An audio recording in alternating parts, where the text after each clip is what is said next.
ആയത്തുള്ള Ali Khomeini മരണപ്പെട്ടിട്ടില്ല. മരണപ്പെട്ടു എന്നുള്ളത് ഒരു യുദ്ധ പ്രൊപ്പഗണ്ട മാത്രമായി വെറുതെ വ്യാജ പ്രചരണം നടത്തിയതാണ്. അദ്ദേഹം ഇപ്പോഴും സുരക്ഷിതനായി മറ്റെവിടെയോ ഹോസ്പിറ്റലൈസ്ഡ് ആയോ ചികിത്സ ചെയ്യുന്നോ സുരക്ഷിതമായിരിക്കുകയോ ചെയ്യുന്നുണ്ട്.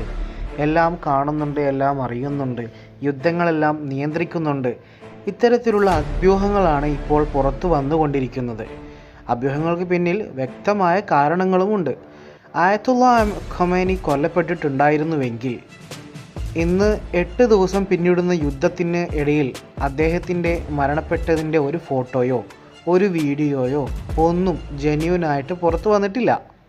മാത്രവുമല്ല 8 ദിവസങ്ങൾ പിന്നിട്ടിട്ടും അദ്ദേഹത്തിൻ്റെ ജനാസ പൊതുജനങ്ങൾക്ക് മുമ്പിൽ പ്രദർശിപ്പിക്കുകയോ വലിയ ജനാസ നമസ്കാരം നടത്തുകയോ വിലാപയാത്രകൾ നടത്തുകയോ മയ്യത്ത് മറമാടുകയോ എന്തിന് പുതിയ ഒരു പരമോന്നത നേതാവിനെ പോലും ഇതുവരെ ഇറാൻ നിശ്ചയിച്ചിട്ടില്ല. ഇത്തരത്തിൽ ആയത്തുള്ള അലി ഖൊമേനിയുടെ മരണത്തെ സംശയത്തിൻ്റെ നിഴലിലാക്കുന്ന ഒരുപാട് കാര്യങ്ങൾ ഇപ്പോഴും നിലനിൽക്കുന്നു. സ്വാഭാവികമായും ആളുകൾ ചോദിക്കുന്ന ചോദ്യങ്ങൾ പ്രസക്തമാണ്. മരിച്ചുവെങ്കിൽ എവിടെ? ബോഡി എവിടെ? എപ്പോൾ മറമാടും? എന്തുകൊണ്ട് മറമാടുന്നില്ല?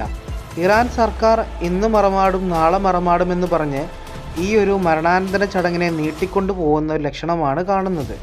ചരിത്രം പരിശോധിച്ചു നോക്കിയാൽ ഇത്തരത്തിൽ നേതാക്കൾ കൊല്ലപ്പെട്ടു എന്നുള്ള മരണവാർത്ത വ്യാജമായി നൽകിക്കൊണ്ട് ആ നാടിലെ ജനങ്ങളെയും സൈന്യത്തെയും ഒന്നുകൂടി മനസ്സിൽ വീര്യവും വാശിയും വീറുമുണ്ടാക്കാൻ ഇത്തരത്തിലുള്ള വ്യാജ പ്രചരണങ്ങൾ പ്രൊപ്പഗണ്ടകൾ ഉപയോഗിച്ചതായിട്ട് കാണാൻ സാധിക്കുന്നതാണ്. മാത്രവുമല്ല, ലേറ്റസ്റ്റ് അപ്ഡേറ്റ് ആയിട്ട് കഴിഞ്ഞ ദിവസം വന്നിട്ടുള്ളത് ഇന്നലെ അദ്ദേഹത്തിൻ്റെ ആയത്തുള്ള അലി ഖൊമേനിയുടെ എക്സ് അക്കൗണ്ടിൽ ഇറാൻ ഇസ്രായേൽ യുദ്ധത്തിനെ പറ്റി ഒരു പോസ്റ്റ് വന്നിട്ടുണ്ട്. ഇസ്രായേൽ ചെയ്തത് ഒരിക്കലും മാപ്പർഹിക്കാത്ത തെറ്റാണ്, അതിന് വലിയ വില കൊടുക്കേണ്ടി വരും എന്നുള്ള ഒരു പോസ്റ്റ് സോഷ്യൽ മീഡിയ ഹാൻഡിലൂടെ എക്സിലൂടെ പുറത്തു വന്നിട്ടുമുണ്ട്.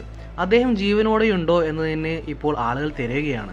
ഈ കാര്യങ്ങൾ കേട്ടപ്പോൾ ഒരുപക്ഷെ നിങ്ങൾക്കും തോന്നിയിട്ടുണ്ടായിരിക്കാം, അദ്ദേഹം കൊല്ലപ്പെട്ടിട്ടുണ്ടാവുമോ, അതോ ഇതൊരു വ്യാജ വാർത്തയായിരിക്കുമോ? കൊല്ലപ്പെടാതെ കൊല്ലപ്പെട്ടു എന്ന് പറഞ്ഞ് യുദ്ധം ഉണ്ടാക്കാൻ അല്ലെങ്കിൽ ശത്രുരാജ്യങ്ങളുടെ മേൽ സമ്മർദ്ദം ചെലുത്താൻ, സ്വന്തം രാജ്യത്തെ ജനങ്ങളെ തന്നിലേക്ക് അടുപ്പിക്കാൻ, പാർട്ടിയിലേക്ക് അടുപ്പിക്കാൻ, അവരെ മനസ്സിൽ വീര്യം ഉണ്ടാക്കാൻ ഇറാൻ ചെയ്ത ഒരു യുദ്ധതന്ത്രമായിരിക്കുമോ ഇത്? നിങ്ങൾക്ക് പലർക്കും തോന്നിയിട്ടുണ്ടാവില്ലേ?